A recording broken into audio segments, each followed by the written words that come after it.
Welcome back into the Rounding Third podcast. I'm Nick. How we doing, Harrison and Sean? Evening, boys. Doing good. Doing good. Nothing much. All right, before we get cranking, make sure you like our page on Facebook, share it as much as possible, interact with us. You can also subscribe to our channel on YouTube as well. Leading off tonight, we're going to start with the All-Star selections, and we'll go over the rosters, and we'll go over some snubs. And then I have an interesting take on the Shohei Ohtani thing. I'm interested to see what you guys think. But yeah, so let's start in the AL for starters. Are there any surprises in that AL starters that you're shocked that they started over somebody? No, I don't think shocked. The Tim Anderson Xander one for me. A lot of people are saying that one for sure. But I'm not. I don't think shocked is the right word though. Like Anderson's had a season that is worthy of an All-Star and arguably starting at the position. I just think with what Xander's done with this team, where they are in this. I mean, I know they're however many games back in the division, but number one wildcard team. They're not a number one wildcard team if Xander's not doing what Xander's doing at the plate. Right. So I just think, look at where the White Sox are. Tim Anderson's having a good season. The White Sox are probably the biggest disappointment in the American League as a team. Yeah. And not necessarily Tim Anderson's fault. But to me, it's Xander, but I don't think surprise is the right word because Tim Anderson's had a good first half. You know what I mean? Yeah, so, it's two guys that play very different styles of baseball. You can kind of flip a coin and take either one. But yeah, I do think Xander probably deserved that one. But for me, it was in the outfield. I don't love the Stanton selection. I agree. Yeah. I don't think it's a bad selection. It's just kind of it feels like a cop-out selection. Like you got Buxton and Springer that have had monster seasons also that are very deserving. Stanton's had a good season. I think, Judge gets a lot of credit for taking a lot of the pressure off Stanton.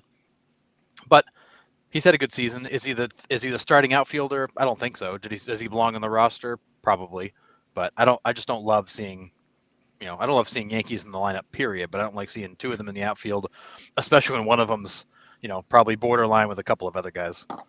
Yeah, so we'll go around the outfield real quick. It's Stanton, Trout, Judge. Trout and Judge, no doubt. Infield, Vlad Jr., Altuve, Anderson, and Devers.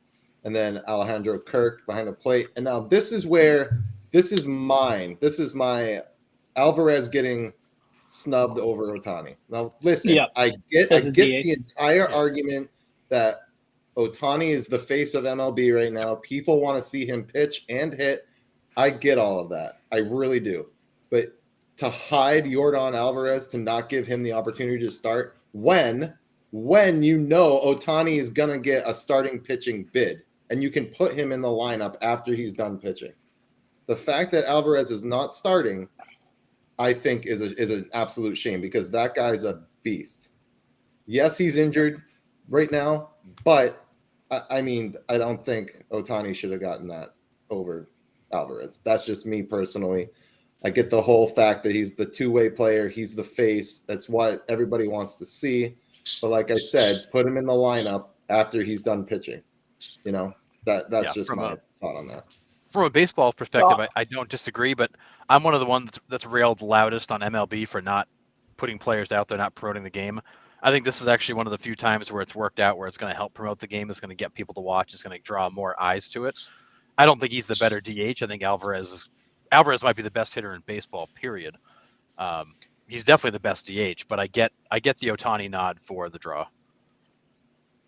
Yeah, but I think to Nick's point though, he's on. It's we're not talking about doesn't deserve to be on the roster.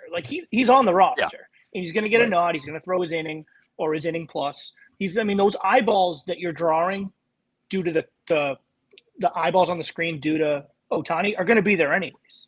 You're not giving Yordan Alvarez the nod at DH isn't turning those eyeballs away or turning those televisions off. And if you just strictly look at the numbers, it's not like Alvarez has had a pretty good year, but hey, just lack of a better option, he's the best DH.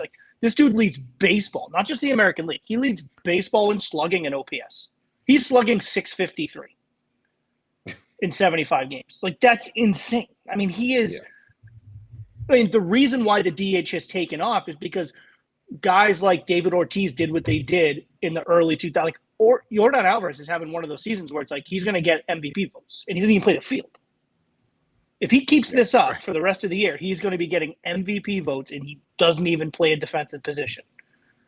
And so, like, to sit there and say that this guy's going to, even if he gets one vote, and he didn't start in the All-Star game, like, that's just, I don't understand that. And when he does play the outfield, he just takes out his shortstop. So, yeah, I mean, that was ugly. Yeah, talking about negative in the fielding. Goodness gracious! But yeah, I mean, there's a reason he DHs regularly. I guess we saw. Yeah, I mean, I like I said, I completely get the Ohtani argument. Like, people want to see him do both. I get, but does that take up 2 spots? Does that take up 2 roster spots? Him going in as a pitcher and a DH, or does that just take up 1 roster spot? Because I think it just takes in up that one. case, okay, well then, do you have a backup DH? I don't know if you do. You did. Well, Alvarez. Or but then do you have Alvarez another is one? listed No. as the Alvarez is the backup DH. Right, but that's what I'm saying. You could have 2 DHs when you have Ohtani in the pitching spot. So he's taking a pitcher spot and he's taking a DH spot. Oh, I see what you're saying. Yeah, In that no, sense, yeah. yeah. I see what you're saying. He's one roster spot, split positions.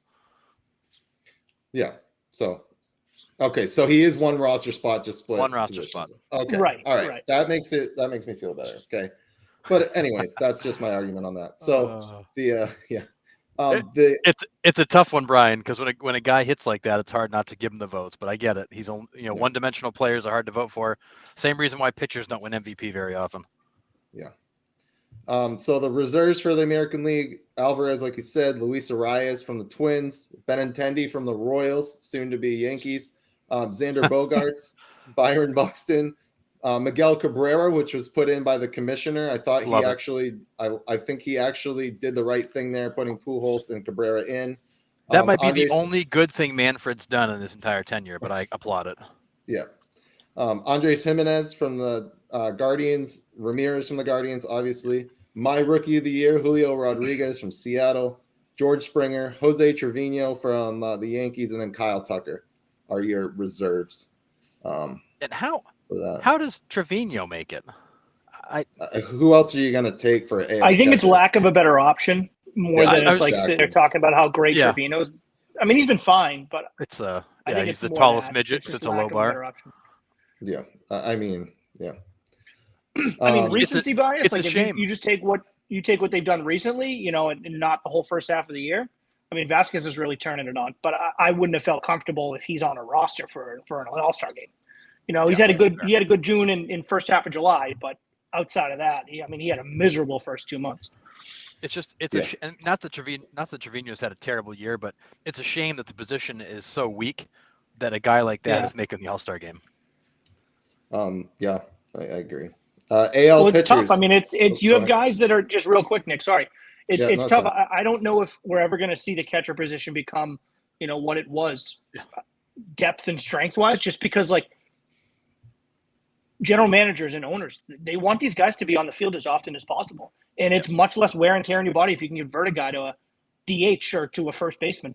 I mean, it's crazy. I mean, you're gonna gain however many games over the course of a year, multiply that over the course of someone's career, and it's just not to. I mean, catcher is obviously an important. Just don't know if we're ever going to see the depth that we did, just a handful of years ago. Right. Yeah, I mean, the days of a guy like Pudge catching for all those years or Yachty catching for all those years are probably gone.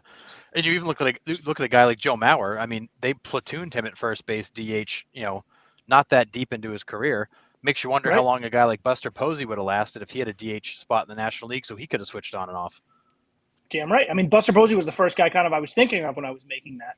And he still had a legitimately really good career, but most of it was done behind the plate. Imagine what it could have been done if 3 or 4 years in he switched over, if they had the DH in the National League, or he moved over to first base.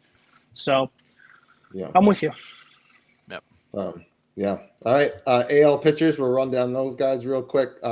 Justin Verlander, I think he's probably going to get the start, right? I mean, that guy's had a Cy Young year so far. He certainly deserves it. Yeah. Framber Valdez, Gregory Soto, Martin Perez from the Rangers, Shohei Ohtani, obviously, Shane McClanahan from the Rays, we've talked about him. Alex Manoah. Jorge Lopez, a converted starter, now closer for the Orioles. That guy's had a crazy year. We'll get to the Orioles in a little bit.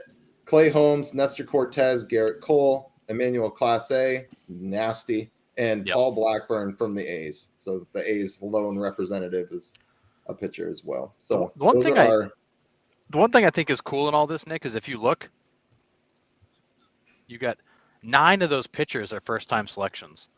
Like, it's awesome to see that many first-timers. You're not just recycling the same names like we did for so many years. Like, you got 9 first-timers in that pitcher list. I think that goes to like what we were talking about last week is like all these young guys coming up that are playing baseball year round at all these academies, these showcases, like, you know, like the brand of baseball that they're playing at younger years is now starting to show. Like the competition is everybody's up here now, you know, like, and I think it's just more variety. Like you said, it's not just the same top 2% always making the All-Star game year after year after year. But yeah. All right, we'll move to the NL here. We'll go around the outfield. We got Jock Peterson, Ronald Acuna, Mookie Betts. Any surprises there, really? No, not really. I mean, it's, you know, Acuna's been great since he came back. I mean, he did miss a good chunk at the start of the year, but hard to say he's not an all-star.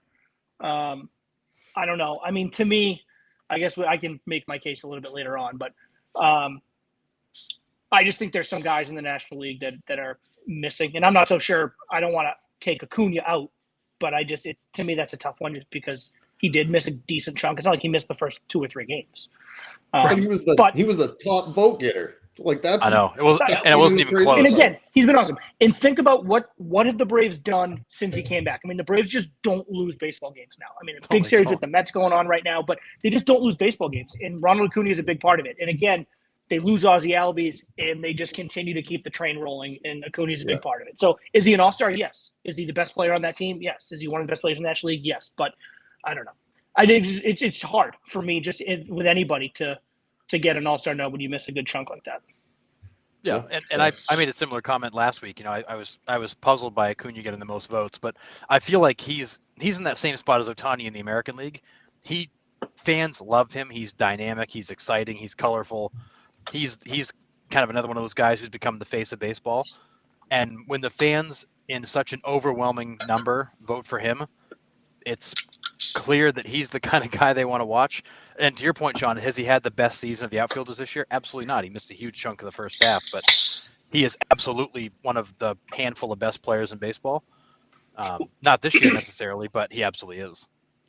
Well, and it's hard. I mean, I think we've been pretty open and vocal about things Major League Baseball can do better to market their players. So it's also then hard for us to turn around at the other side of our mouth and say that they shouldn't be putting these players that clearly the public loves in the, you know what I mean? It's like, so I'm not knocking Major League Baseball for having it. I'm just thinking like, it just sucks when, you know, we watch a lot of baseball, and it's hard when you watch a ton of baseball and you see some of these other guys having some of the seasons that they're having, and it almost like flies under the radar because someone from Atlanta is going on voting 35 times for their favorite player, which is, it's a great thing that the fans can do that. But it almost like, don't call it the All-Star game then, call it something else. But, you know, it used to mean something. It used to be important that guys were voted as All-Stars because it meant that they were some of the best players in the league at their position. And it's almost not 100% that anymore. You know, now it's more just who's the most popular players. So around the infield, we got Goldschmidt, Chisholm, Turner, and Machado beats out Arenado, and then Contreras from the Cubs. I mean, Machado's having a crazy year too. I hate him though. I hate everything about him. Everybody does, hate him. And I get it. I'm on the Arenado train. I think he should have gotten the start. That guy has had an electric first half. But I mean, so is Machado. But again, he's kind of hidden there in San Diego. He's a tool. Play. Like he's just an unlikable tool. I totally get it. But yeah, I mean, that would be my biggest, I think, and I mean, not upset, but the change I would have made, I would have started Arenado if I had a choice, but I don't. And then Bryce Harper DH, but he is obviously out with his broken thumb. So, other than Arenado and Machado, do you agree with those other ones? I mean, more or less. I think for me, the hard one, which I alluded to a few minutes ago, but like Schwarber is a hard one for me to ignore. I know he's only hitting 226 or something, just above 220. Guy leads the National League in home runs. I mean, Judge leads all of baseball with 30, and Schwarber's right on his ass with 28. And I get that the Phillies are underachieving. I get that, he's got 28 goddamn home runs, and we're 86 games into the season, and he's got 28 home runs. He's 2 behind the guy that leads all of baseball, and he's not even in it. I mean, he's not even on the reserve. He's in the reserves. He is on the reserve roster. I didn't see his list. Yeah, he's on here. Oh, all right. Well, I mean, I'm glad he's in the reserve list. I think he should be starting with 28 home runs, but at least it gives me. I literally went through it, dude. I must have completely missed that, so that's on me. But 28 home runs, leads all the National League. I don't know how you leave a guy like that off. I just don't know. Yeah. First year with the team, got off to a slow start, as the entire offense for Philadelphia did. And they went on that streak when they fired Joe Girardi, and they went on however many wins in a row that they had, and he was a massive part of that. Yeah, absolutely. So, the NL reserves, we got Pete Alonso, Polar Bear, Arenado, William Contreras. So the brothers make the same All-Star team. It's the first time brothers have made the same All-Star team since like 92. Well, and they'll likely both start because Harper's hurt. Right. CJ Cron, Travis d'Arnaud, Ian Happ from the Cubs, Marte, Jeff McNeil, Albert Pujols, all that, like we talked about, the commissioner selection, Kyle Schwarber, Juan Soto, and Dansby Swanson. Swanson possibly could have started too. That guy's had a monster year too. He's the only reserve player I look at and go, boy, that guy deserves to start. Although Trey Turner has been legit. Right. That's but I mean, Swanson. Any other season, Swanson probably is the obvious starter. And I just want to mention, Brian's comment here, and I was thinking it too. I hate the way the NBA does the All-Star game, but the NFL Pro Bowls become a joke where guys get voted in that don't even want to go. At least here, like when you get voted in, these guys actually go to the event, whereas the Pro Bowl being the end of the season, these guys are done. They don't go to the game.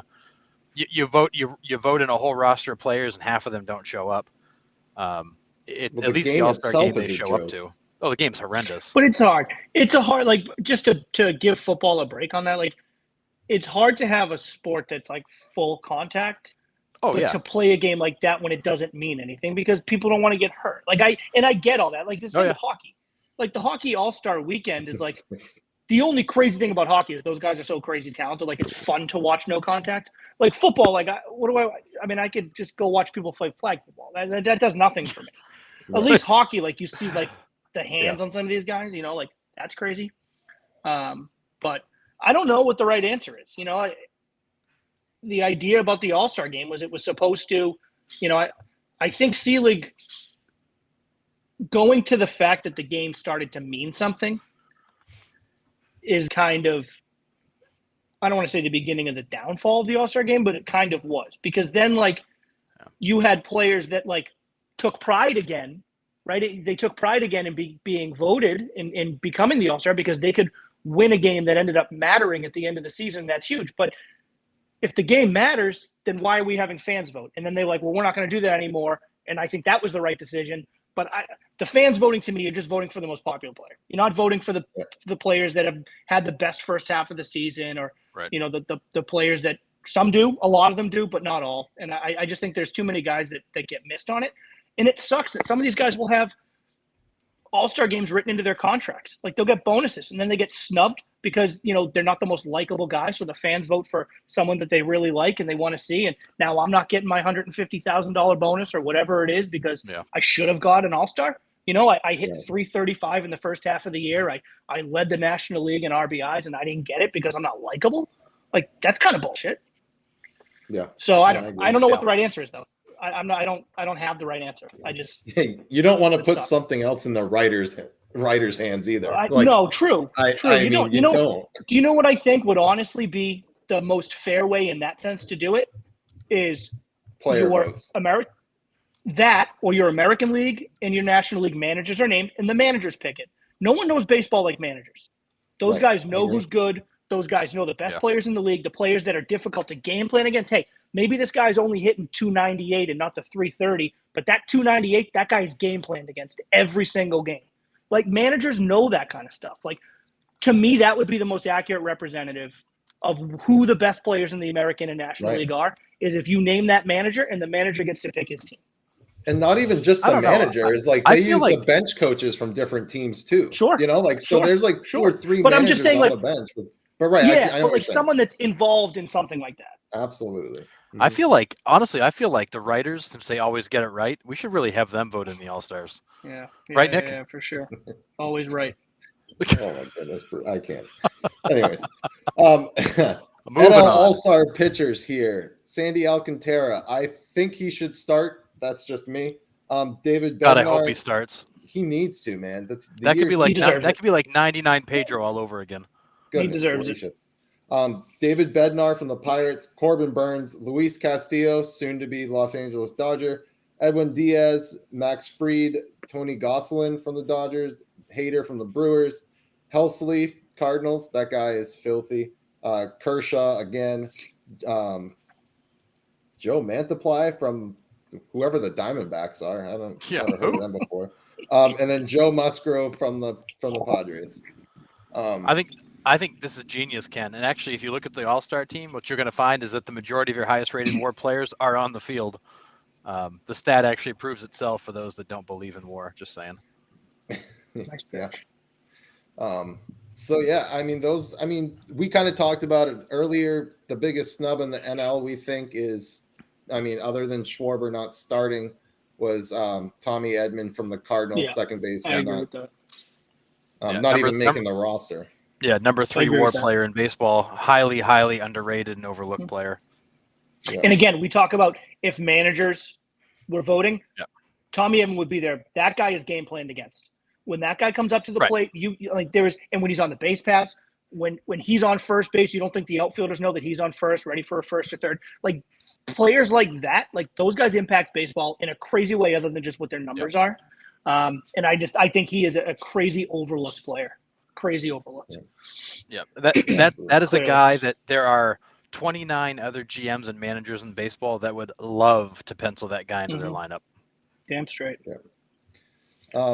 So they have announced 3 guys for the home run derby next week. So Pete Alonso is going to come back and defend his title and win it again. Acuna, and then Albert Pujols just said he's going in for the derby. So Oh, he did? Yeah, he did. I love that. Awesome. Yeah, I did too.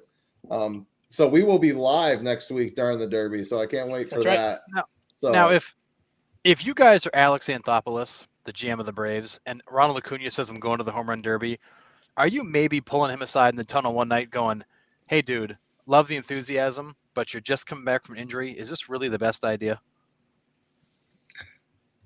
I don't know. I think it's hard. it's a It's, different. it's not like they're a cellar dweller team where if he missed another month, it wouldn't matter. Like these guys are killing it right now. But they are. I think it's more. I'd be more concerned about the not necessarily the injury aspect, but you hear guys how it kind of messes up your swing a little bit. Like you kind of loosen things up and try and just launch all the time, and it kind of you got to tighten the bolts, so to speak. Yeah. I would be more worried about that. Like these guys, again, like we've talked about, these guys play baseball 12 months a year. Like Yeah. their bodies are so in baseball shape. Like these guys swing 365 days a year. Like they don't tire out from taking too many swings. Like this isn't 1990 something where like they take an off season, take 2 or 3 months off. Like Right. their They actually bodies took a break. are machines. Like they don't. Yep. So I wouldn't Yeah. necessarily be worried about him getting hurt necessarily from the home run derby. I don't necessarily know what the allure or the appeal is. Like I think if it was in Atlanta, no question, that would be awesome. But Oh yeah, no it's not in brainer. Atlanta. It's in LA. Like I don't know. I wouldn't be thrilled with it, but I also, again, I think you as a GM, you kind of know the good with the bad, and we get a lot of eyeballs on TV. The ratings are good, and people like to watch the Braves because of guys like this. So that's kind of the negative that comes with the positive. You kind of let the guy do something like this. I don't know. I wouldn't be thrilled, but I don't know if I'd stop him. Yeah. Yeah, I mean, and I don't think the Braves would ever take that approach of saying, "Hey, you can't do it." I do believe there's a situation a few years ago where there was a team that stepped in and told a player not to do it, and I cannot for the life of me remember who it was. I'll try to look it up. I don't see the Braves doing that, but I definitely, if I'm Alex Anthopoulos, I am definitely calling his agent and chatting with him, just saying, "Love it, but are you really good to go for this?" Because he tore an ACL. That's the part of your knee that you're driving off of and pivoting. Do you need to be out there for an extra hour, swinging from your ass? Is that really the best use of your time? I don't disagree with you. Yeah, I don't disagree with you. Yeah. I don't know if this not really All-Star weekend, but kind of different. The Home Run Derby X previewed this week. Did you guys get a chance to look at that at all?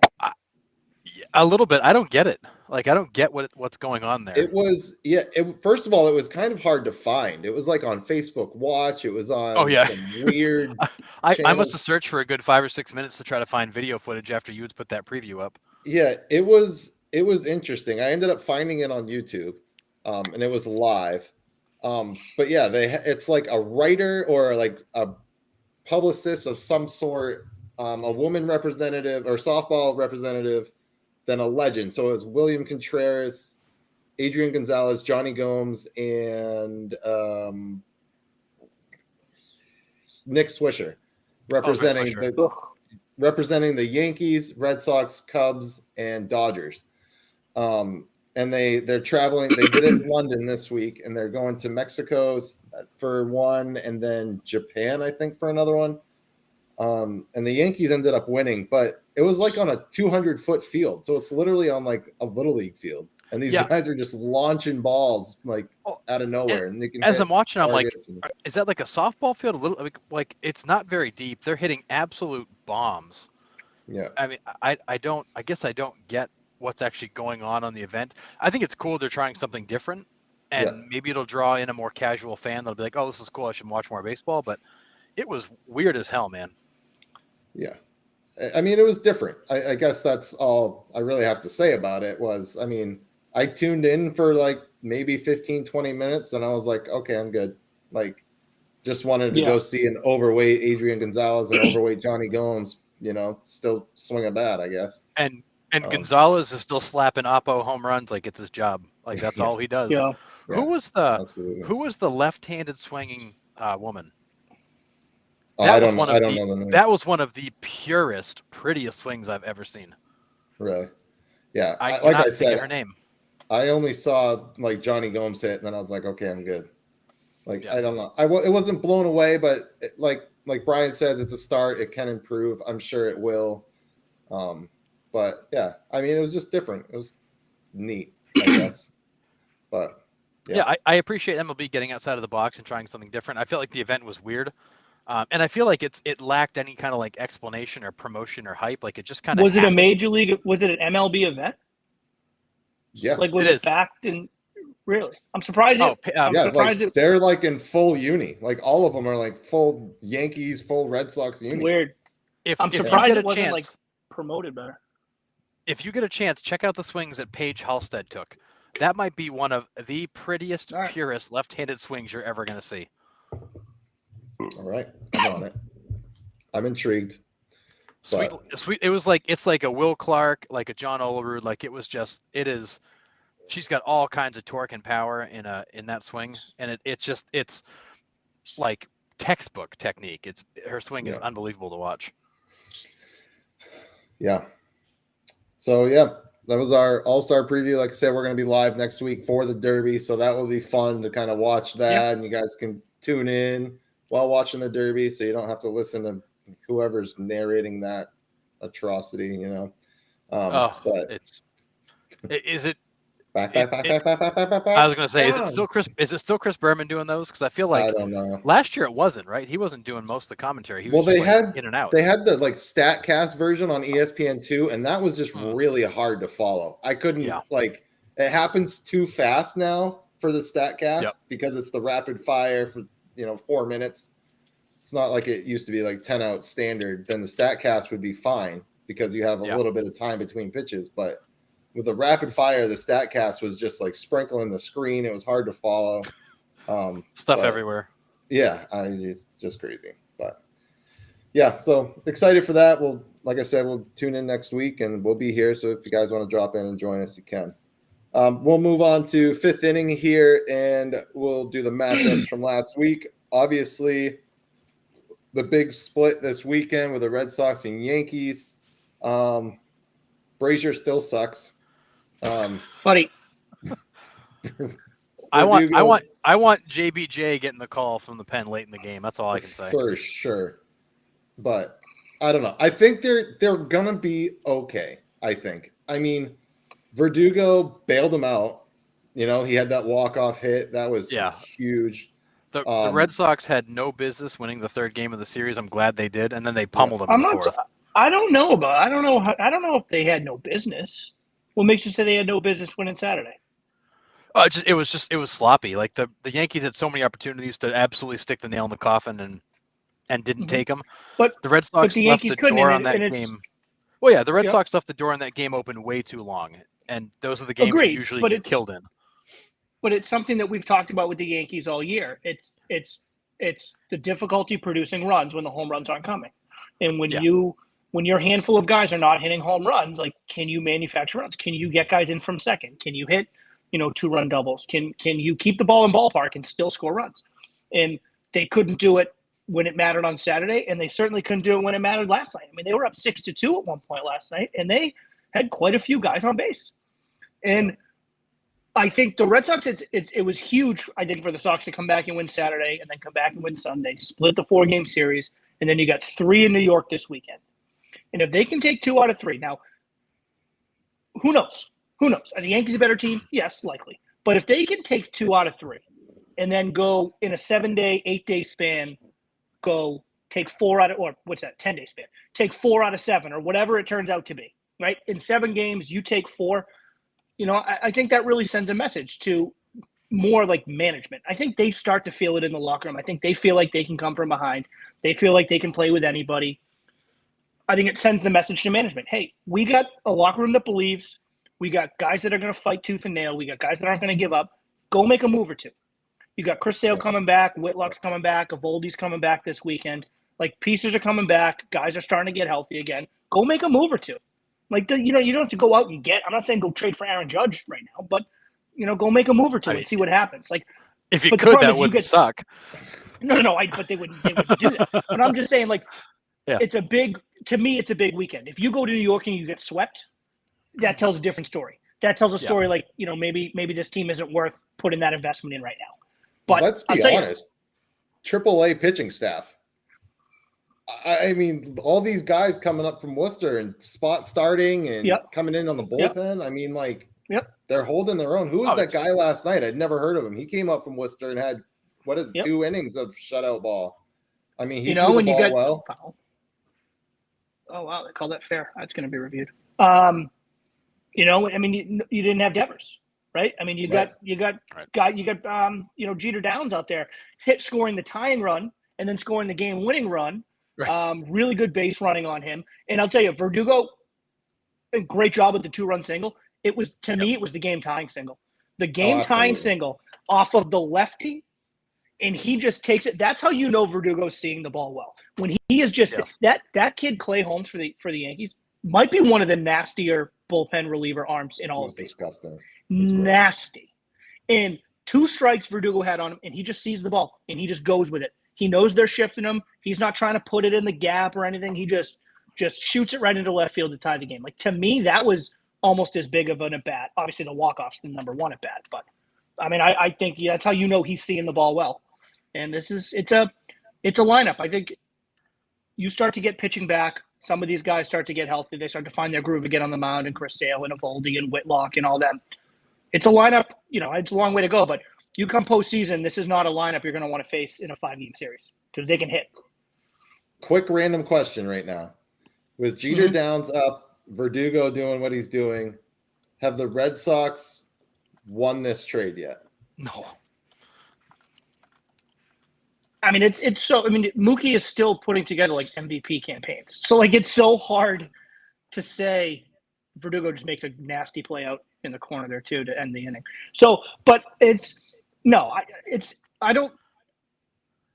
No, it's hard to say. I think it's hard to say. I think it depends on how you Is look it at more it. So, palatable right now, though? Does it seem like palatable? But I mean, like, are you feeling okay about it at this point? well, I mean, we kind of have to be, but well, it depends on how you look at the trade. You know, Mookie for the package of players they got back was never going to be equal. You weren't going to get a package of players. Right, talent. Right, talent for right. Exactly. You're yes. never going to go talent for talent on that trade ever.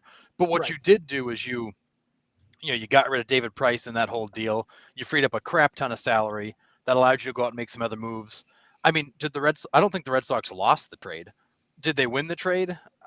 I don't know that you can say they won the trade, but I don't think they didn't lose the trade.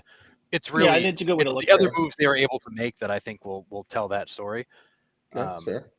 But yeah, you were never going to go talent for talent and give up a guy like Mookie Betts. He's one of the top 5 players in all of baseball. There's no way you come out of that even. But you definitely didn't. I mean, lose it's a guy that wanted the most money he's going to get. He wasn't going to get it from you. In return, right? You got rid of Price. In return, you got a young guy like Verdugo, who is a young, talented outfielder, can play both corner spots. Yep. Young player that's going to be under team control for quite a while.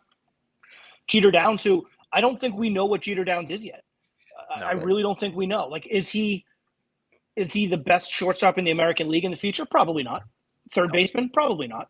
But like, could he be a serviceable to, slightly above average player? Like, I think so. I mean, I think you can see the baseball instincts are there. Like the base running that he had the past couple nights, good base runner, smart baseball kid, knows, seems to know kind of the right way to play the game.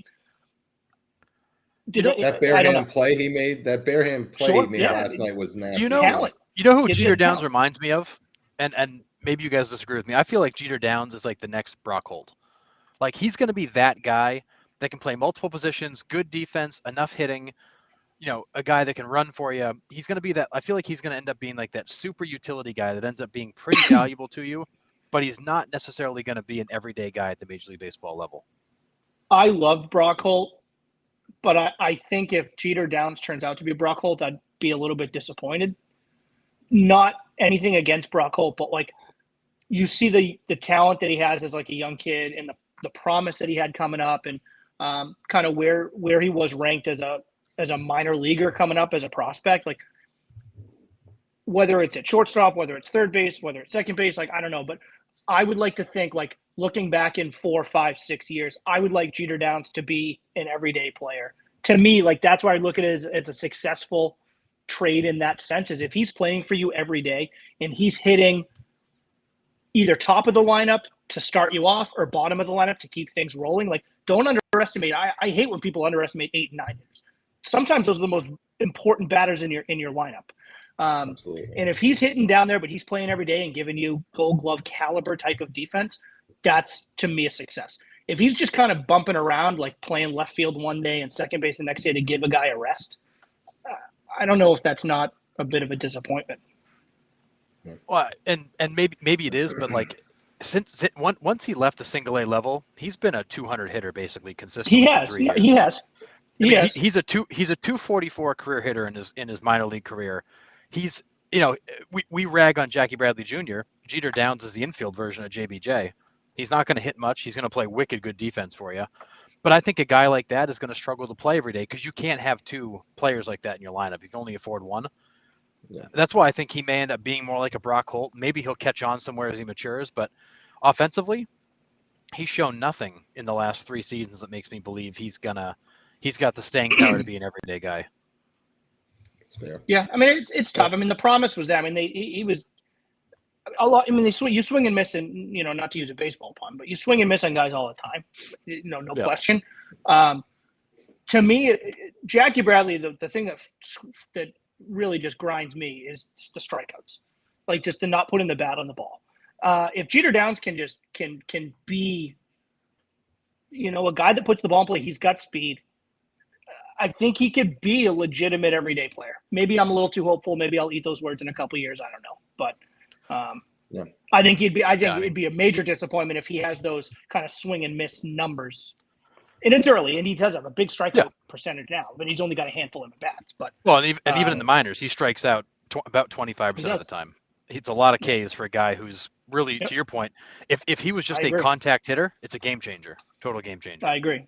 No. But I'm hoping that they can, I do trust that. I think the Sox have really good coaches. I think even throughout the minor league level into the major league level, I'm hoping they just work with them. And you don't have to cut it down a lot. You don't have to be a 10% strikeout. Not everyone's Tony Gwynn. Like, I get that, right? But cut it down just a little bit. Get me a little bit under 20%. Get me to 18%, something like that. You put the ball in play that much more, good things are going to happen. So I'm hoping that they can just he realizes that as a player, and that's kind of what they coach him at, and just say, hey, this is what you're going to be. This is the kind of guy you are, and this is what we want you to be. And, good things will happen, I think. I mean, the beauty of it is he's only 23 years old. It's hard. Right. It's hard to say that because Juan Soto's also 23 years old. He just declared player. for the Derby. He just declared for the Derby as well. Juan Soto is now in as well. Oh, good. Maybe that'll get him back on track because he's had a horrendous first half. Yeah.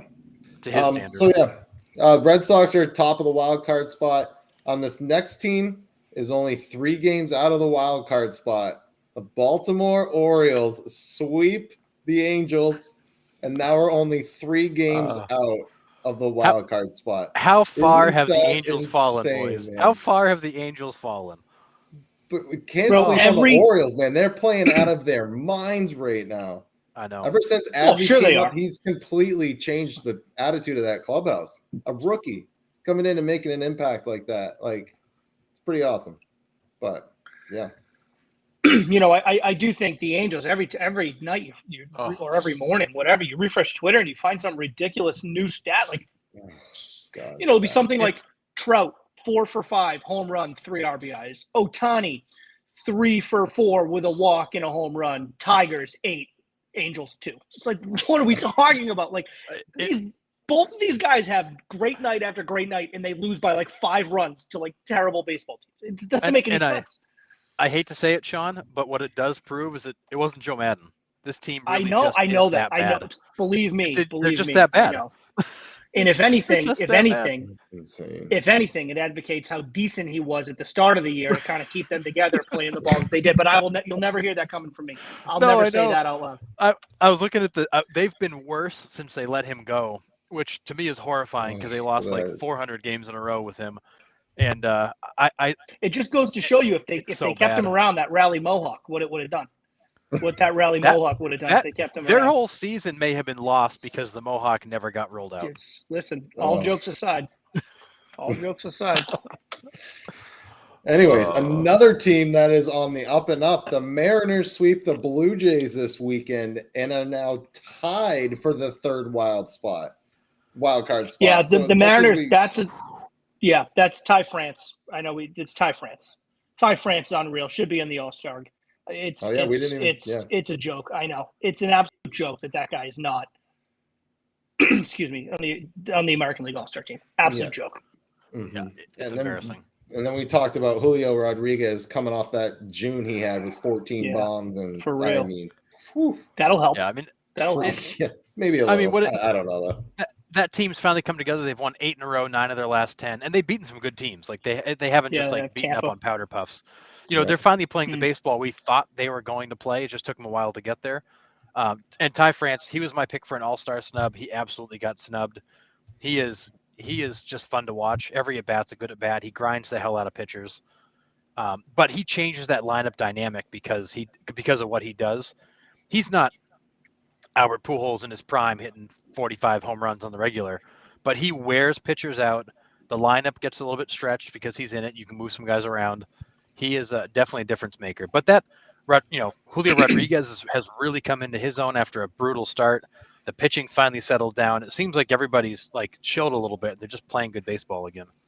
Yeah, absolutely. Yeah, Robbie Ty Ray France, I know we talked about Ty France in this sense a couple weeks ago, but I mean the fact that he's I don't know if he leads anymore. I haven't looked it up in the past week, but as of a week ago, 2 weeks ago, he led Major League Baseball in hits off breaking balls.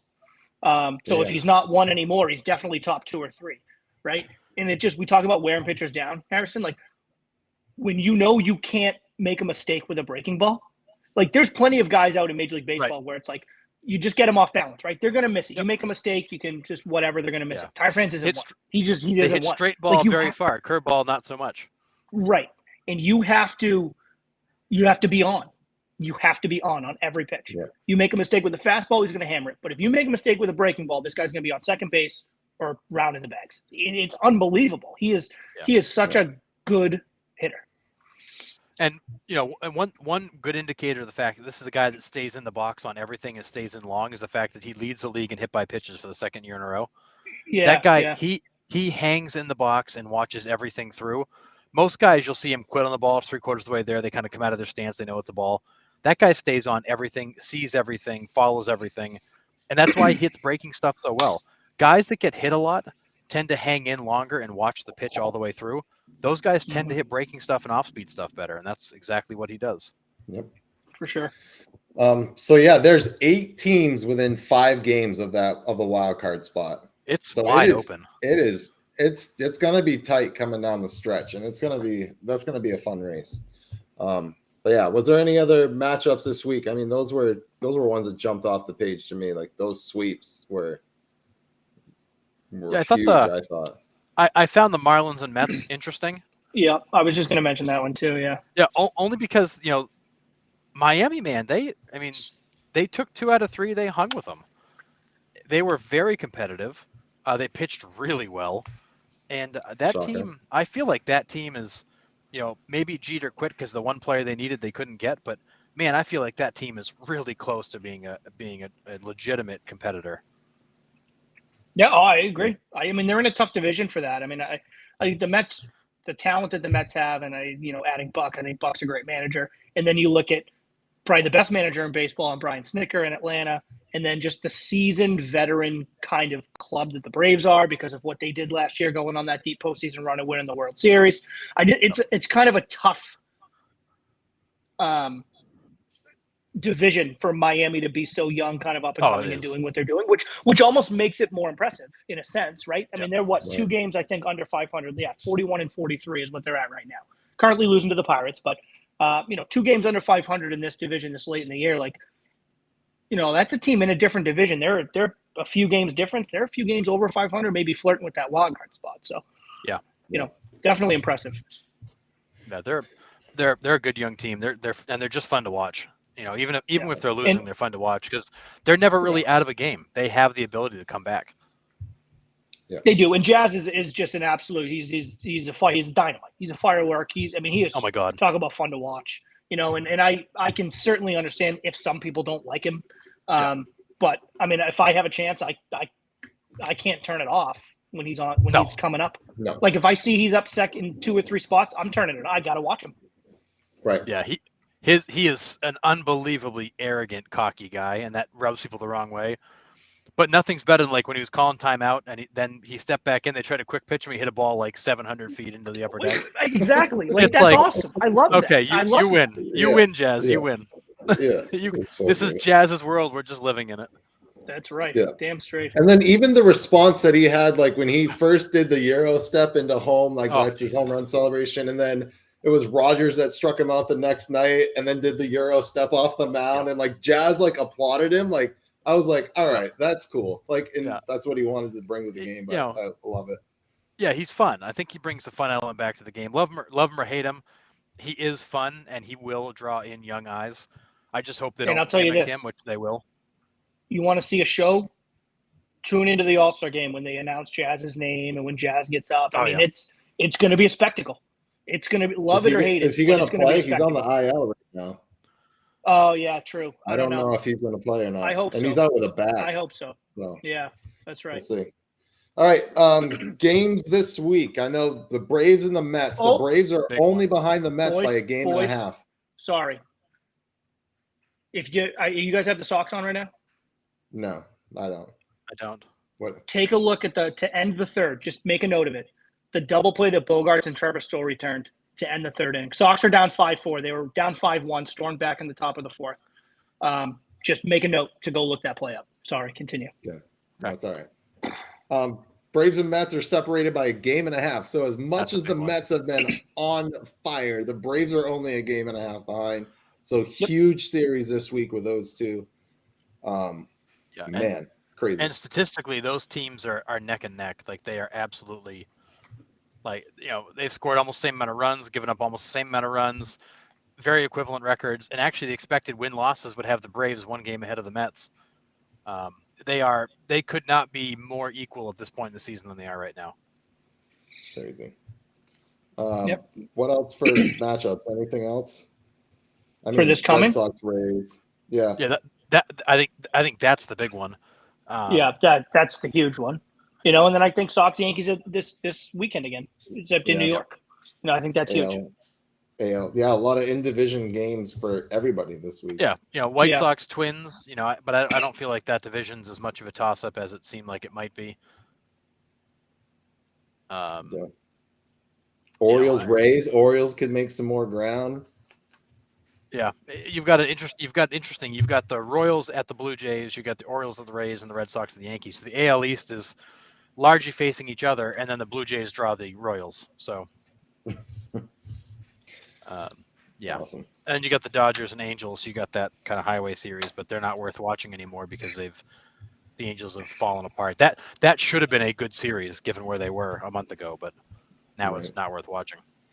Yeah, crazy. But all right, we'll move on to seventh inning stretch where we have the players of the week. We have Austin Riley from the Braves and Corey Seager from the Rangers. Corey Seager had a 4 home run week, and Austin Riley has been really raking all year. Finally, just getting some recognition here. But yeah, so Seager's line for the week: Seager was 11 for 22, so he hit 500 with a 1.6 OPS, 4 home runs. He had multiple hits in 5 of the 6 games, struck out only once. His last strikeout was June 29th. Dang. Wow. Yeah, which is kind of insane to think. But granted, that's why the Rangers went out and paid huge money for this guy. I mean, he is a difference maker, big time. He absolutely is. And then for Riley, he hit 448 for the week, 13 for 29, 3 doubles, 3 home runs, 1.346 OPS, 8 RBIs, 862 slugging. He had multiple hits in 5 games to help the Braves go 6-1 during the week. Dang. Yeah. Nuts. And actually, Riley's been crushing it for the last 2 weeks, hitting almost 500. Yeah, he's been on fire. Like I said, all year he's had a pretty decent year too. But He has. But yeah, he has. He's been good. All right, we'll move on to the question of the week here, where we put out which active manager would you hire to start your expansion team / expansion franchise? Brian said he clicked on so many managers' wiki pages, but he'll go with Craig Counsell is who he would choose. He said nearly gotten the Brewers past the Dodgers. They lost in the NLCS in Game 7. So yeah, Craig Counsell. Nick from the SOS podcast said Dusty Baker. So I mean, that guy's been around forever. I know. I'm not a big Dusty fan. I feel like he's such a hands-off manager, and I feel like he lets it just kind of happen. But he is, talk about a guy that's seen a ton of stuff in baseball. I mean, there's not a lot of managers who have seen as many things as Dusty's seen. Yeah. Jim said Terry Francona until he retires. And then Brian says not win right now, but to start a franchise. I mean, yep. Yeah.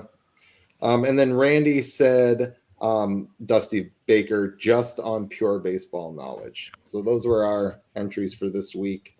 Who would you take, Sean, and why? I'm a Cora guy. Hometown team, yes, but I've always been a Cora guy. I think Cora was I think you're looking what AJ Hinch is doing in Detroit, and I think it goes to show how much of a hand Cora had in Houston and what they did in Houston and bringing those young players along and kind of buying in. And we can, joke about the trash barrels all we want. And, it's well-deserved in a sense. But to me, it's starting a franchise. You're likely looking at a lot of young players. Cora's going to get them to buy in. I haven't heard a bad word, whether it's Houston Astros, Boston Red Sox, when he was manager of the Puerto Rico team for the World Baseball Classic. Everybody loves playing for him. Everybody that's played for him for a short or a long period of time loves it. You could see the difference he made when he had that suspended year, and then came back. And, guys like Devers and guys like Bogarts and JD Martinez and Alex Verdugo. Can't say enough things about him. He's got a title. I mean, he can't take titles away. He's won a title as a manager. I'm a big Cora guy, and I think you can look at the Sox. I mean, this year alone, they started off so bad. The pitching was what was supposed to be bad, and it was pretty good, and the hitting was supposed to be great, and it was atrocious, and they just stayed the course. It's a team that just stayed the course, and they were lucky to get a light schedule at a certain time, but they took advantage of it. And I just think it's a big trust in a guy like that. And when we talk about not win right now but start a franchise, to me, those are the guys you look at. It's the guys that can start a culture, the guys that can come in, set something in motion, and then maybe they're gone in a couple of years, but that train stays on the tracks. And to me, Cora is one of those guys. So that's who I'd go with. Fair. Harrison, how about you? So the guy I go with, and I've been a fan of this guy for a lot of years, and I was glad to see him finally get a chance, is Brian Snitker of the Braves. He's another one of those guys, kind of like a Dusty Baker. He's seen a lot of stuff in baseball, a lot of experience, super well respected around the league. Players love him. Players will play their ass off for him. And I look at what he did with the Braves last year. He inherited basically the same roster they had the year before. It took them to a World Series when they couldn't get over the hump. He's managed the Freddie Freeman exit pretty well, the Acuna injury pretty well. I mean, hell, they just signed Robinson Cano for $1, and he's got a hit in his first at bat. I mean, for whatever reason, he's got such an amazing calming influence on a dugout and a clubhouse. They say he's a terrific communicator. He does all the right things to manage and mellow a ball club. I think what you saw last year at the Braves is an example. What you're seeing this year is an example. Even, they missed Acuna for part of the year. Acuna comes back. They lose Albies. They continue to perform. They're killing it. They've integrated Matt Olson, trying to fill Freddie Freeman's massive shoes there in Atlanta. They haven't really skipped a beat. And, similar to a lot of stuff that Sean said about Cora, players love him. He does play an instinctual and also a statistical kind of version of baseball. He doesn't always go by what the sabermetrics say. He does make gut calls. And I just think that he's the guy that I would absolutely want to build something around. Yeah, I mean, I think just before Nick, real quick, just on the Snitker thing, you can tell, Harrison, how much players love him when the Braves clinched that World Series title. The first person that entire team and franchise ran to was Brian Snitker. They ran right to him. Yep, it was a massive congratulations to him. And you can tell how important he was, not just to the players, but to the entire franchise, to the front office, to the coaches, to the base coaches, to the bench coach. Yep. It was a train to him, almost first and foremost. And I think that goes to say a lot about the respect that he garners from that team. Yeah, and the player, I agree. It's a good pick. Yeah, and for years the Braves were rumored to be, kind of grooming him to take over as a manager, and then every year every time there was a change, because Bobby Cox was there so damn long. Every time there's a change after that, the players kept looking like, why not him? Why not him? Why not him? Right. And then finally he got a shot, and it was just good to see him take advantage of it. Because I honestly think if they passed him over again to hire, guys like Freddie Freeman would have marched into that front office and demanded a change. Like these guys were rooting for him long before he was actually officially the manager. Yeah. So I didn't want to go with any of the ones that you guys did just for the sake of variety, but I have not heard a single player talk anything bad about this guy. They're not playing very good baseball right now, but also kind of a homer pick here, but I would go David Ross in Chicago. I love David Ross. Okay. He's a player's coach for sure. I don't know. Other than that, I don't know why else, but I mean, your answers, you can't go wrong with any of those guys, but I just wanted to be different. But I've never heard the players talk ill of David Ross and what he brings to the field every single game. So, I think I would go with him for sure. I loved David Ross as a Red Sox. He's just such a likable guy. Yeah. Oh, absolutely. I think it's time. The one kind of knock, if you will, Nick, on a pick like that is it's hard for a guy that just doesn't have a ton of managerial experience. So it's hard to, sit there and say, oh, I would want this guy to start a franchise, because it's we don't really know kind of what he is. Not in a bad way. There's just not an abundance of. There's no history. Right. Yeah. There's no history to go on there. So you hate the pick, I get But, it. All right, moving on. No. But I was just gonna say, Okay. but I don't dislike the pick at all because Yeah. No. I think if the Cubs are smart and they're patient with him, I think in as little as 2 to 3 years time, I think we're gonna look back and be like, David Ross is a really good manager in the National League. Like I think he's gonna do well there. I really do. I hope they don't give up on him too soon because I hope they don't expect things sooner than they should be expecting it. Right, And- especially since that whole team is retooling. You know what I mean? Like, I hope they see that and give him that, and I hope he recognizes that.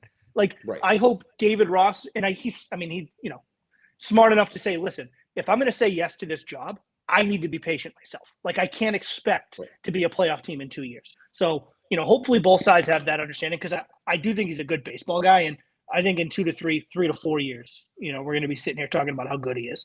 I mean, how shitty would that be if your team's like, you know what, we're gonna completely rebuild. Like, we don't expect you guys to go out and complete, but you're fired. Like, right.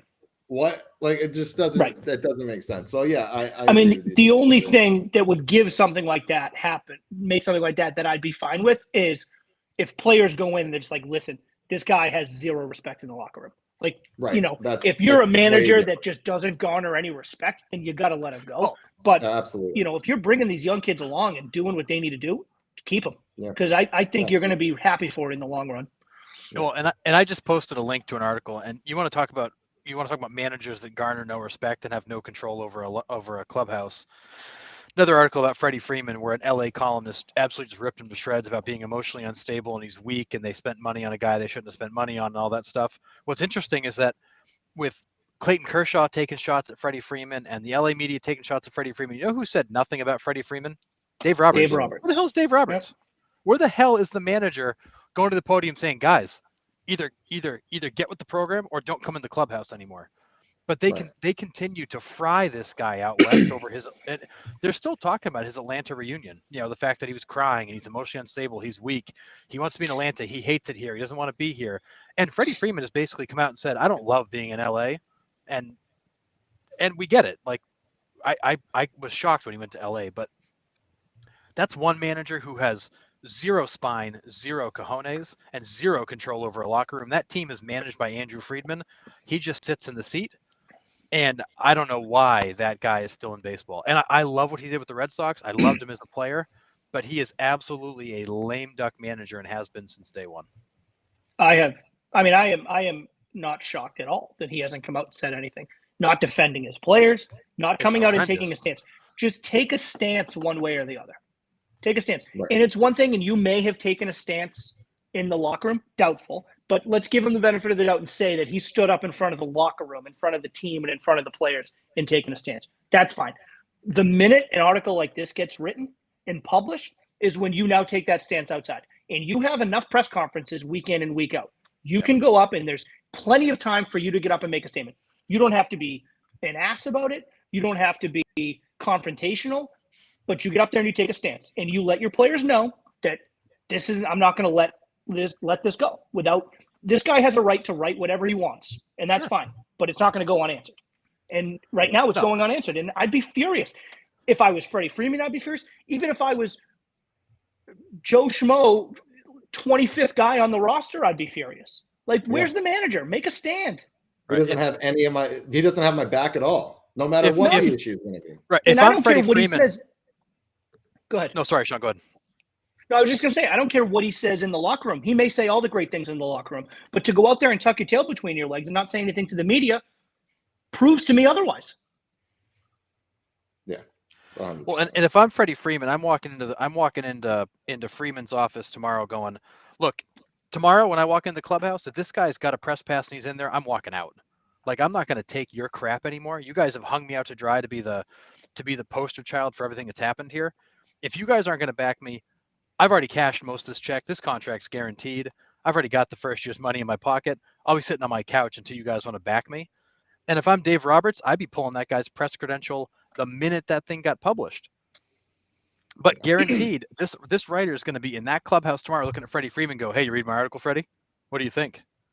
And these guys don't care. They just don't care. And that's why so many of these players out in LA, have had so many gripes with the front office and the manager because they just get hung out to dry because this is entirely this whole team's like a one big PR stunt of how many personalities can you shove into one room. It's like the Lakers. They suck, but they're full of star power because it's fun to put them all in LA and enjoy the glitz and the glamour. But they're destroying some of these guys out there. Yeah. Crazy. Yeah. I mean, Dave Roberts would never cross my mind for manager I would choose. No, I mean, it's a joke. Tony La Russa would never. I mean, just everything. Like, there's a lot of them I wouldn't. That whole Dodger organization is a joke. The fact that you've only got one World Series and you spent like $1.5 billion the last 4 years is a joke. Yeah, I agree. And you had to win it in the friggin' weirdo 2020 season. Yeah, like you haven't won a full season World Series title. Yeah, with all that payroll money. Yeah. All right, we're gonna head home here. We got some topics to wrap up here. The Reds are no longer the worst team in the league. They swept the Tampa Bay Rays this weekend, and they won on a walk-off balk. Did you guys see that? That was the weirdest thing I've seen. It was a bullshit call. It was not a balk at all. Bullshit dog shit call.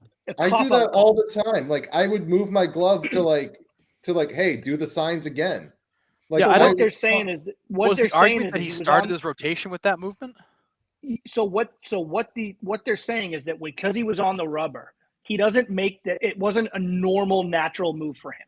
So you know how like Mariano Rivera, every time he came to the set, he would his leg would gyrate on the way back. Oh yeah. Like, you guys remember that? But he did it every time. So because he did it every time, he wasn't deceiving any runners. But if he only did it one time, like if every time he was smooth and then one time he came back like that would be a balk. But so what they're saying is that this kid was on the rubber and that wasn't like a normal part of his coming to the set. Which, is that true? Maybe. But it's bullshit. It's absolute in the bottom of the it is nonsense to make that call. And this is, we talk about umpires, and I don't want to get on an umpire tangent here, but umpires need to be held accountable.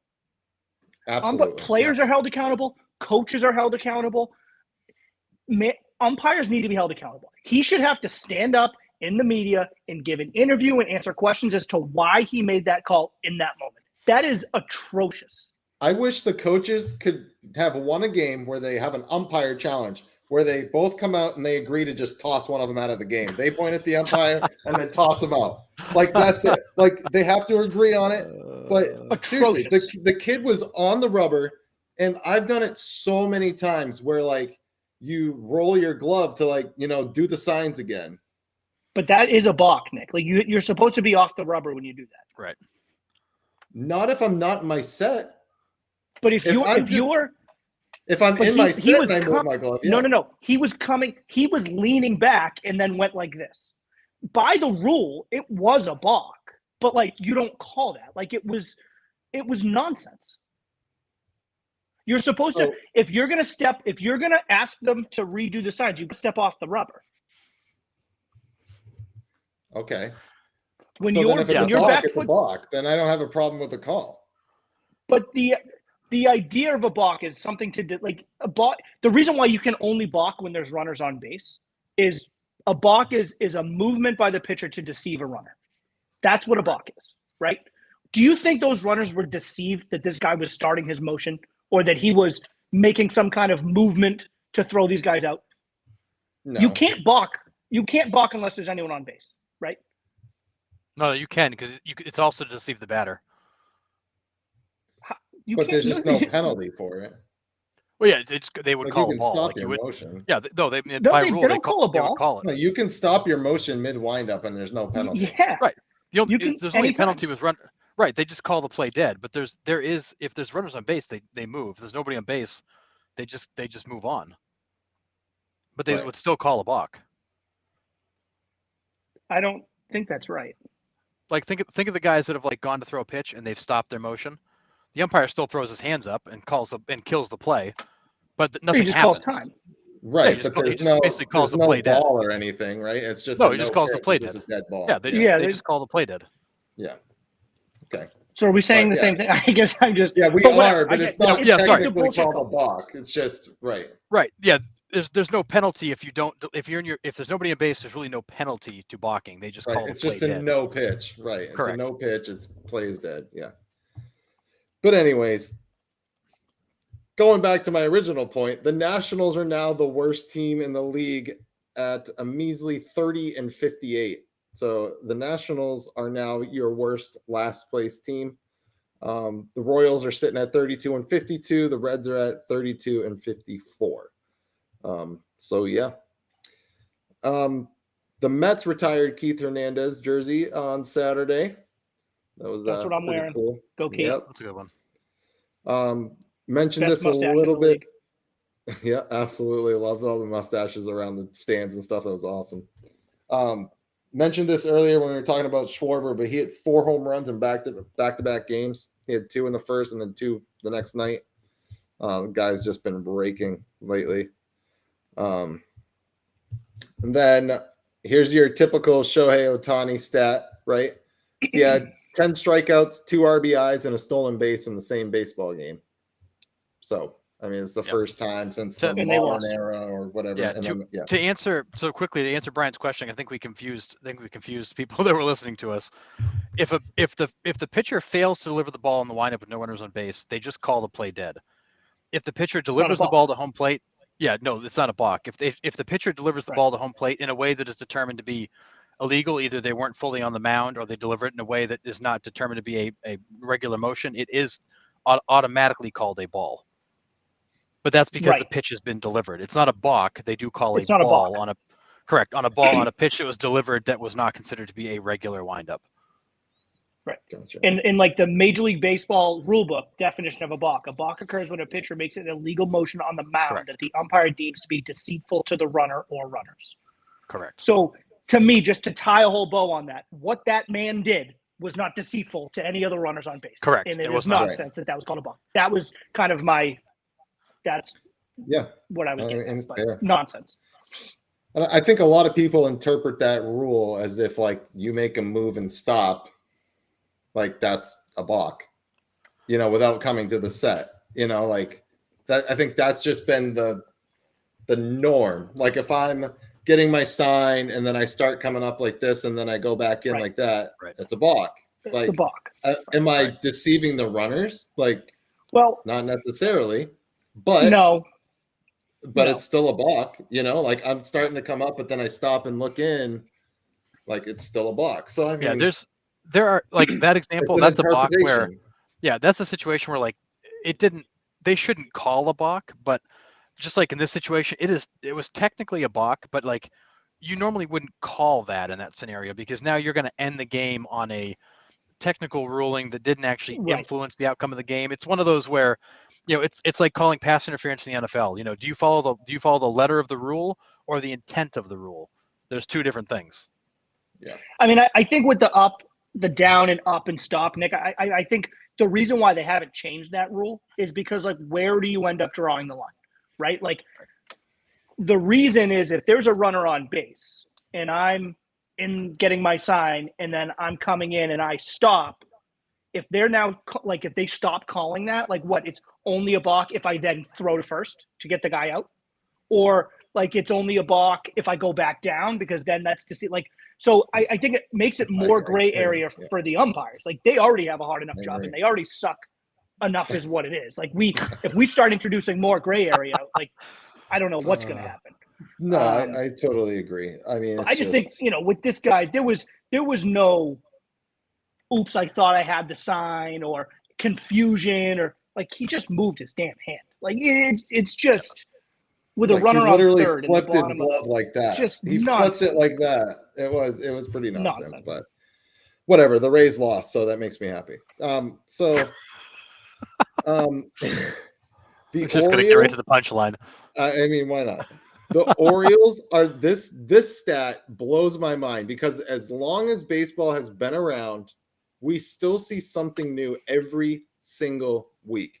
The Orioles are the first team to give up a game-tying or go-ahead home run in the 7th, 8th, and ninth inning and still win the ball Oh, game. God. Still win. Unbelievable. They still won. They gave up a game tying or go ahead home run in 7th, 8th, and 9th and still won the game. Like, people that say they hate baseball and can't watch baseball, like, you see something new every Yep. night, every week. Like, something comes up where it's like, we've never seen that before. And like, that's crazy. But I couldn't believe that. But It's Yeah. silly. that Orioles team, I'm pulling for them now. Like, I mean, I want them to stay hot. I want them to be in it. Like, why not? You know, teams that have been in the basement for years, I love seeing them come up and, you know, have a success story. I mean, the Orioles have won 8 games in a row. I mean, they're 8-2 in their last 10. They've won 8 in a row. I mean, good for them. You know, finally making some noise. Yeah. So plus pitch com error snagged a runner trying to steal home. Wait, what? Did I miss that? Yeah, What is I that? saw that. I'm like, I feel like I missed something. I don't know. You'll have to message me later, Brian. I don't know Yeah, what that one is. we need the story on or that. send us a link or something. So today, just heard that the Dodgers are eyeing Luis Castillo. I mean, Why the hell not? I mean, the rich get richer, right? I mean, he's definitely going to get dealt on the deadline, right? I mean, I think He has he's a to. free agent at the end of this year. I think he's gone. He's going to go to a contender. I mean, to me, he's the perfect guy that Heim should be looking at.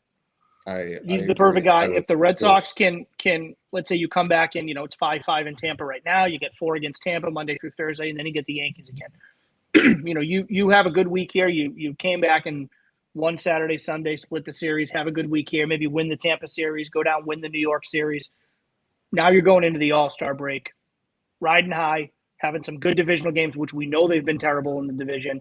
And, you know, you prove that, hey, like, you know, we got a roster of guys that are going to fight their nutbags off. Like, go make a move for him. I think he's the perfect guy for this Red Sox team right now. He would be like, if I had a wish list, he would be right up there at the top of my wish list for the Red Sox. Mm-hmm. Absolutely. Who would you be willing to part with to get him? Luis Castillo? I don't. It's so hard to say because it would be strictly a rental position, like a rental move. Like I don't know. Chris I mean, Sale. You can have him. Yeah, You won't get another good season out of that, unless man. we pay. I mean, if we're going to pay the salary anyways, we might as well use him. right. I mean, it's. I don't know, and not to sidestep the question, Nick. I just don't know. Like, there's going to be financial implications. There's going to be, maybe some draft capital. And I don't know that anybody's sold enough on this Red Sox team to make a bold move like that. I don't know that even that gets you over the hump. Yeah. That in itself, no, I'm not so sure it gets you over the hump, but it certainly, I think it makes a large difference. Yeah. Would it put Whitlock back in the bullpen? I think so here's what I was going to say. I think the defect of that, because where you need help is the bullpen, stabilizing the bullpen when it comes to September and October baseball games, if you make it to October. The effect of getting maybe one plus starter like that is it gives you the ability to do that with Whitlock and maybe even Sale. And if you can stabilize the bullpen that way by making one move for Luis Castillo, then I think that does put you over the hump into a legitimate playoff contender. Maybe not winning the World Series, but you're contending in the playoffs. But not with his bullpen. Back? I have no idea. I don't know what his injury status is. Let me see. Honestly, the Red Sox have been a lot better since he went out. Yeah. They have. But, they have. I'm looking right now. His rehab was paused. He's got a hip issue. Yep. There's no timetable to bring him back. Dang. They sent him back to Boston for treatment. A lot of soreness. They're not sure what's going on, but he's basically been shut down again. Gotcha. Also got news this week that the Mets are convinced that Jacob deGrom is going to opt out at the end of this year. Why wouldn't he? I mean, we said that. Yeah. But I mean, with his injury stuff, like, why would you? Do you Why think would he you if you're be him? still? Yeah, would you still be at high demand? Do you think, even with all the injury issues that he's had the past couple of years, would teams still pay him as much as he's I- worth? Or I think it depends on how he looks once he gets back. I mean, I think if he Right. comes in and puts up a big second half, I think he opts out. I think if he comes back and puts up a meek second half, he probably stays to keep that Yeah, contract. so Even all- if he, it's all but here's the dependent. thing, like I think if you're DeGrom, you're kind of in a no lose situation because like True. if he comes back and lights it up the way that he is when he's going to go out and get paid. Yeah. By someone. If you Yeah. come out and put in a meek second half or, can't stay healthy, continually have those lingering problems, then you opt in. But even if you opt out regardless, like I still almost in a no lose because the Mets, he'll play for the Mets next year if there's no other suitor out there. Now, the Mets, he goes to the market and sees what's out there and no one wants to pay him. He can come back to the Mets and the Mets might not pay him as much, but he's still going to get some decent dough. Yeah. Like they're not, I think he's looking at a situation being like, okay, it's almost like I have the Mets in the pocket. Like this is something that I know I have. Right. Like going to the That's market, fair. I'm not risking that I'm never going to play baseball again, or I'm not risking never getting a big deal again, or he doesn't have much that he's risking if he opts out. Yeah. True. Yeah, He'll just come yeah, back that's on a fair. one. He'll just if he has a meek second half of the year and he's not the old Jacob DeGrom, he'll opt out, not get his money on a standard 1 year deal with the Mets, be nasty again, and then go to the market again and get paid. Okay, that's fair. I mean, I I mean, agree. that's how I look at it. That's how I mean, would look at it with him. Yeah. The reality of it is, and Sean's right, a guy with that kind of stuff is always going to get a 1 year deal somewhere. Somebody's going to pay him. Yeah. Right. That's true. Speaking of injuries, Wander Franco is out 5 to 6 weeks with wrist surgery. You know what? You know why? He's on my fantasy team. So Yeah. again, another guy. If you're on my fantasy team, you're doomed. Like, sorry. So sorry, Wander. But he was my MVP pick at the beginning of the season, but it's not looking that way. So he's out. That's a big And hole for the Rays to fill. Yeah, the impact injuries around the league are piling up. You've got a lot of good players that have gone down. Harper and Walker Buehler and Scherzer's missed a bunch of time, and it just keeps coming. And now you got Wander Franco down again, and you've got a bunch of guys who might miss the All-Star game because of injuries, and Alvarez, and it's crazy. There's just so many big name guys that have taken hits lately. Yep. And none of them are Yankees. Go figure. I know the one team that was supposed to have a bunch of injuries and they haven't had any. Yeah. Yeah. And then, like, as we mentioned earlier, Robinson Cano signed with the Braves today. Gets his first hit as an Atlanta Brave. But yeah, so that literally just happened today, and he started tonight, right? Yeah. He got a single. He It was singled his his first first at at bat. bat and popped out. Yeah, crazy. And then to end the show, the World Baseball Classic is officially going to be back in the spring. So they might as well just crown the Dominican Republic now and call it good so nobody gets hurt. I mean, do we really need to play this thing out, or does the DR really just need to show up and beat everybody 25-1? The fun part about it is that they're going to walk in knowing that they're the odds-on favorite, and everybody's going to come for them. It's not going to be an easy path for the DR. No. But But I that mean, team there's is still some other good loaded. If everybody goes that team Oh my will be God. ridiculous.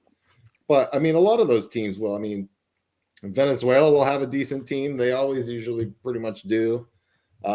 Japan will surprisingly have a good team. And even USA puts together a pretty good team too. I mean, we think of all these players absolutely. being Latin origin. USA's got a pretty good stall of talent too. Mm-hmm. And then like you get like the random ones like Netherlands that like Jason Bay plays for, or like, you know what I mean? Like something random like that. Like, but yeah, I mean, that would be interesting to see how many, because some of the players don't even go because they don't want to hurt, or there's a clause in their contract that says they can't. But it's a good way for like some of the minor league players that are close to, the MLB, they can also go and show what they got. So it'd be kind of cool. But that will be in the spring. Yeah, I don't know the dates, but it's been a few years since the last one, right? I mean, when was the last one? It's definitely been a little while. it's been before the pandemic, obviously. So it's been at least 3 years because I don't remember one in the year before that, 19, maybe 2018. Yeah, I think 18 at the earliest. Yeah, when was the last one? Let's find it. But it was when Cora was managed. Cora manager. Jesus, Sean managed Puerto Rico. So I think 18. Because what was the year? What was the year they won the World Series? Houston, 18, right? 18. Or 17. So they won it was either They 17 won or in 18. 17. The Sox won in 18. 20. Yeah, it was that's right. 2017. Sox won in 18. Yeah. So 2017 was the last one. The U.S. beat Puerto Rico 8-0 to win the championship, and Marcus Stroman was tournament MVP. Mm-hmm. That's right. Marcus so it was U.S. followed by Puerto Rico, followed by Japan. Wow. So yeah. All right. Anything else to wrap it up tonight, fellas? I mean, that was a lot. But, that was a lot. Yeah, I'm good. So we will be live again next week for the Home Run Derby starting at 8. Maybe we'll try to hop on a little bit early so we're on before the Derby starts. I mean, the Derby probably won't start right at 8 o'clock, but we'll be on around that time so you guys can hop on while you're watching the Derby and just talk baseball with us. Might not have like a formal show. We might just be talking about what's going on the Derby or whatever. But a lot of All-Star game prep. Absolutely. So before we go, just like, subscribe, share our podcast, and thanks for watching. And we'll see you guys next Monday at 8.